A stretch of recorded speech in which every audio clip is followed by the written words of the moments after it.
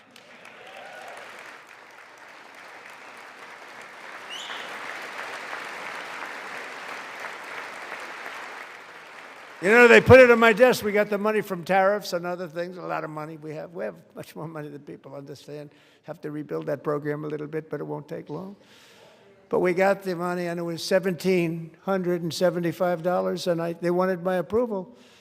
And I said, what's the number? $1,775. I said, wait a minute. For one more dollar, we can have $1,776. It's going to I said, we're going to figure that. I never asked anybody if we could afford it. One more dollar, I said $1,776.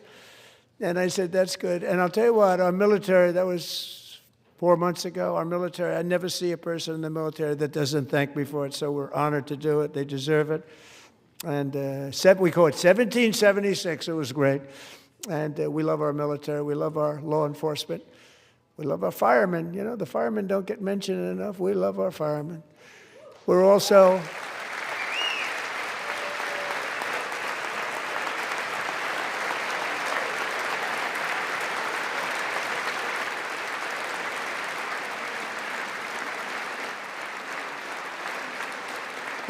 restoring American security and dominance in the Western Hemisphere, acting to secure our national interests and defend our country from violence, drugs, terrorism, and foreign interference. For years, large swaths of territory in our region, including large parts of Mexico, really large parts of Mexico, have been controlled by murderous drug cartels.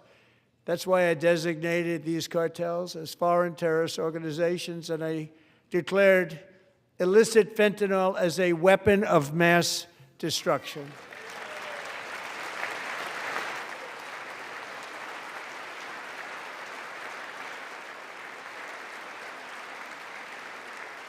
And with our new military campaign, we have stopped record amounts of drugs coming into our country and virtually stopped it completely coming in by water or sea. You probably noticed that. We very seriously damaged their fishing industry also. Nobody wants to go fishing anymore. We've also taken down one of the most sinister cartel kingpins of all. You saw that yesterday. In January,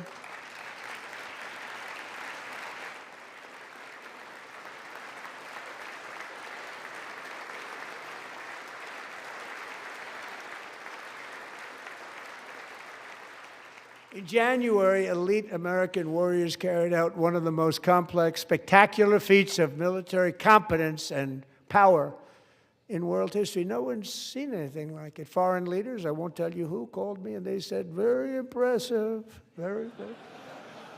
They couldn't believe, they all watched, they saw what happened. This is a different fighting force that we had years ago when we fought to tie. You know, it's a great fighting force. I'm so proud of it. Look at Space Force. Space Force is my baby, because we did that. My baby is becoming so important.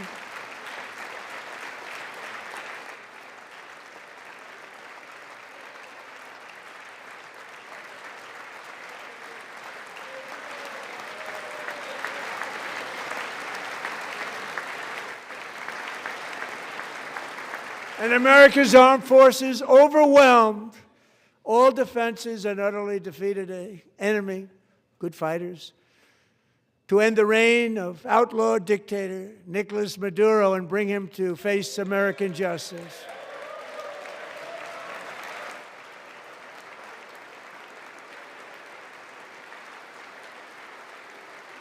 And this was an absolutely colossal victory for the security of the United States, and it also opens up a bright new beginning for the people of Venezuela. We're working closely with the new president of Venezuela, Delcy Rodriguez, to unleash extraordinary economic gains for both of our countries and to bring new hope to those who have suffered so terribly. They really did suffer. With us tonight is Alejandro Gonzalez. She grew up in a tight-knit Venezuelan family and was especially close to her beloved Uncle Enrique. But after Enrique ran for office and opposed Maduro, he was kidnapped by Maduro's security forces and thrown into the regime's really infamous prison in Caracas. Alejandro feared she would never see her uncle again. She feared for her own life also. But since the raid, we have worked with the new leadership, and they have ordered the closure of that vile prison and released hundreds of political prisoners already, with more to come. Alejandro, I'm pleased to inform you that not only has your uncle been released, but he is here tonight. We brought him over to celebrate his freedom with you in person. Enrique, please come down.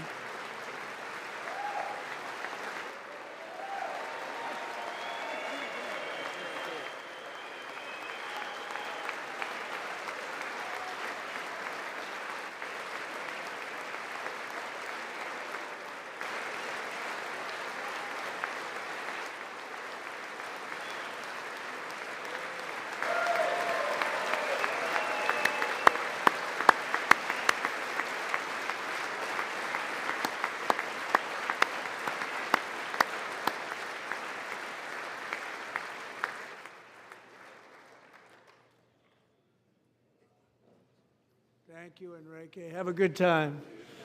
Nice to have you back, Enrique.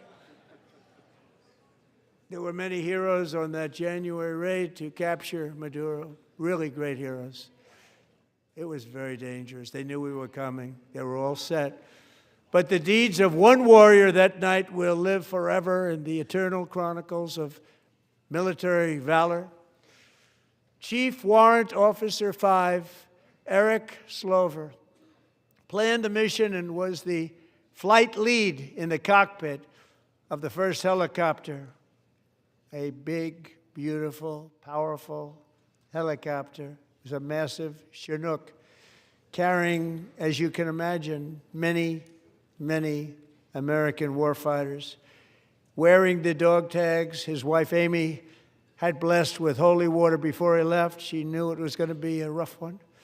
Eric steered the Chinook under the cover of night and descended swiftly upon Maduro's heavily protected military fortress. This was a major military installation, protected by thousands of soldiers and guarded by Russian and Chinese military technology. How did that work out? Not too good. While preparing to land, enemy machine guns fired from every angle, and Eric was hit very badly in the leg and hip, one bullet after another. He absorbed 4 agonizing shots, shredding his leg into numerous pieces. And yet, despite the fact that the use of his legs was vital to successful helicopter flight, legs are the most important part of flying a helicopter, to deliver the many commandos who would capture and detain Maduro was the only thing Eric was thinking about. Then, even as he was gushing blood, which was flowing back down the aisle, helicopter lands at a steep angle. The machine guns stood right in front of him. They were right in front of him, 2 machine gunners who escaped the wrath of the previous planes.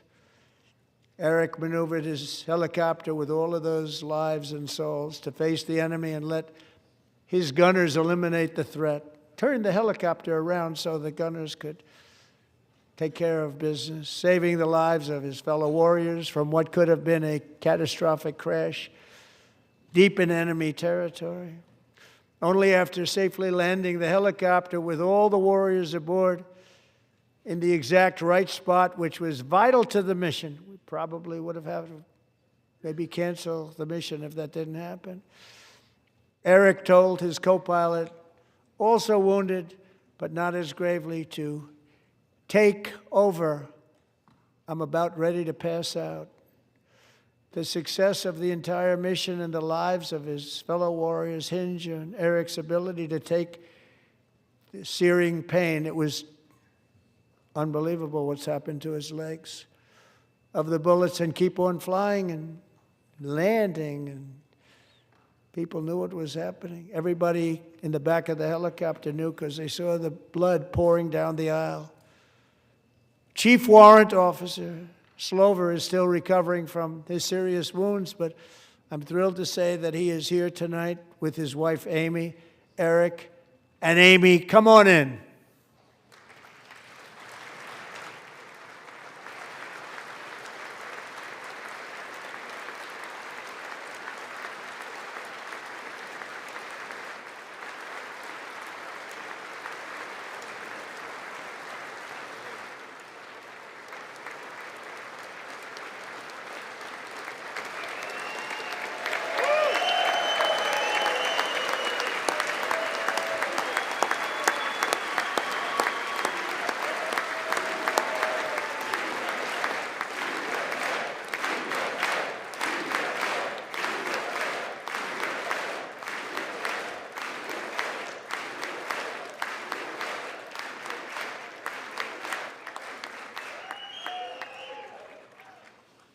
So we have a surprise for Eric and Amy.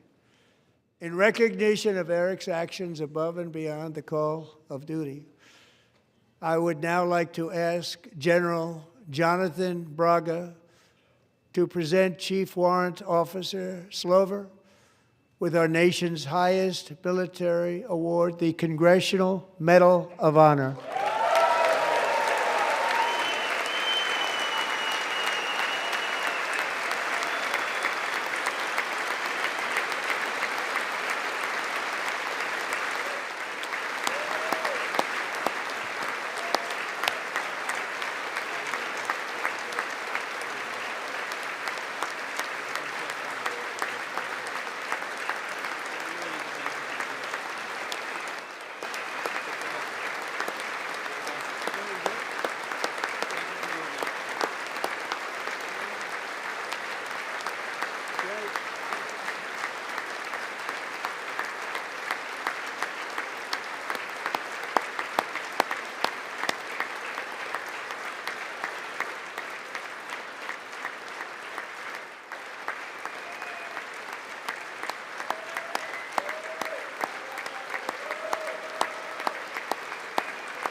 Well, thank you very much, Eric and Amy.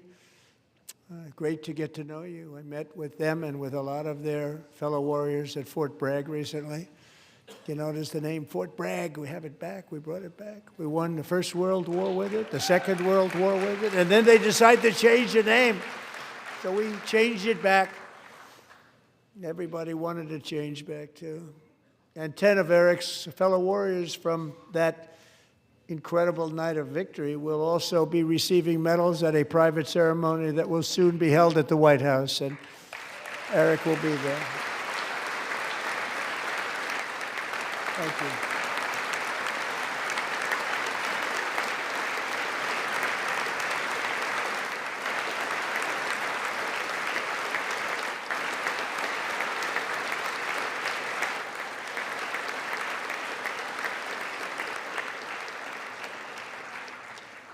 Thank you, Eric.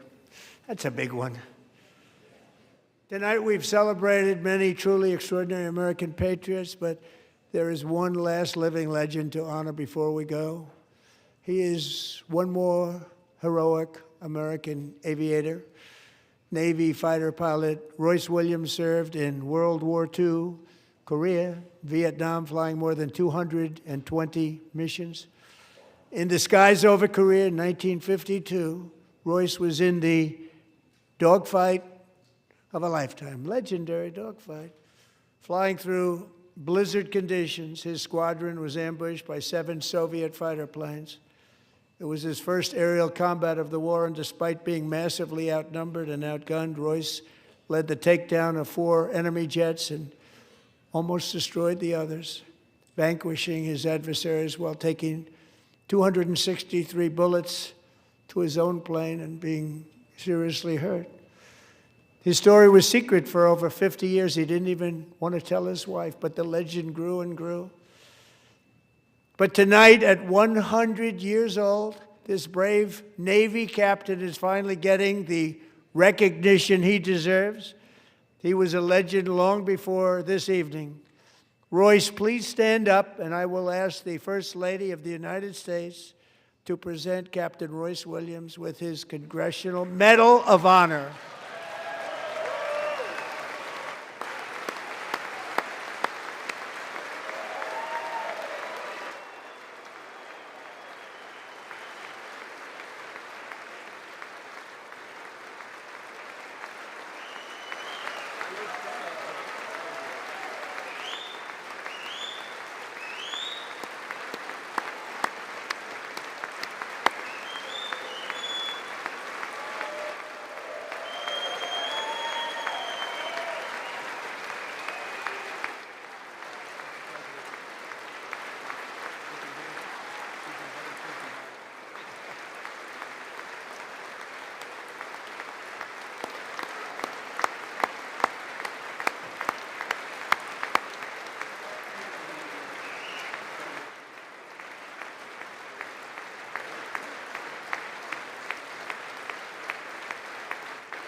Thank you, Royce, and thank you, Eric.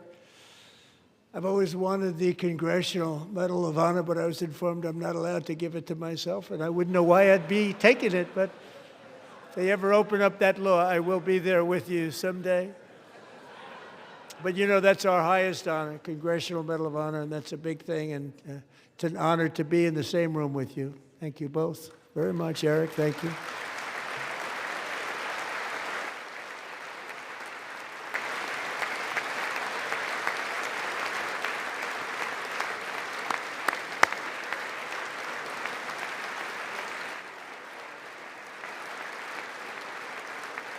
Thank you. 250 years is a long time in the life of a nation, but in another sense, it's really a mere moment in the eye of history. Two of the gentlemen we met in the gallery this evening took their first breaths 1 century ago, 100 years before that, on July 4th, 1826, the author of the Declaration of Independence, brilliant, Thomas Jefferson, drew his last breath. Just a single long human lifespan separates the giants who declared and won our independence from the heroes who stand among us tonight. Everything our nation has done, everything we have achieved, has been the work of those few great lifetimes.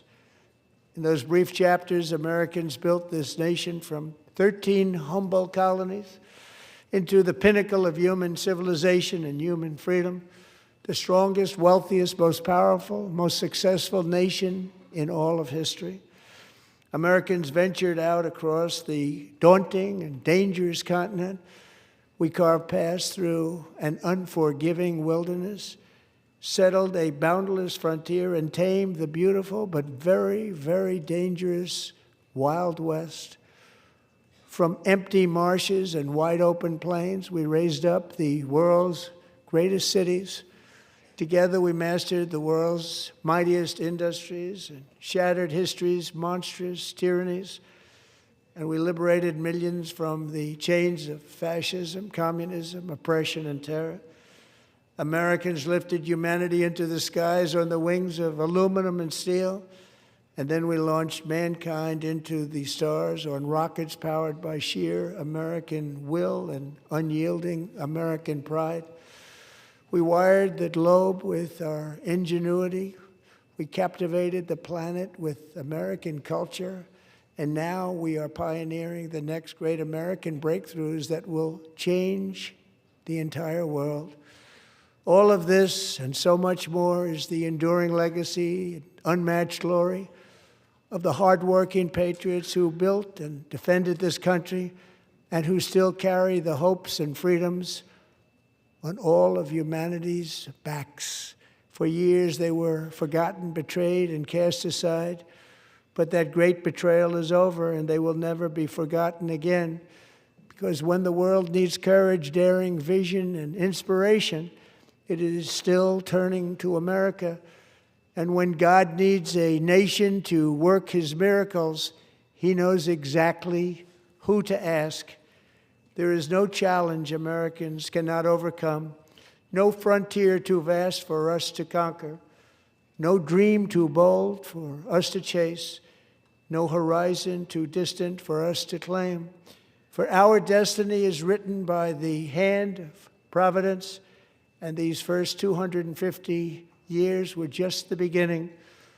From the rugged border towns of Texas to the heartland villages of Michigan, from the sun-kissed shores of Florida to the endless fields of the Dakotas, and from the historic streets of Philadelphia to right here in our nation's capital, Washington, D.C., the golden age of America is upon us.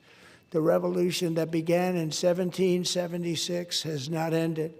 It still continues because the flame of liberty and independence still burns in the heart of every American patriot. And our future will be bigger, better, brighter, bolder, and more glorious than ever before. Thank you, God bless you, and God bless America.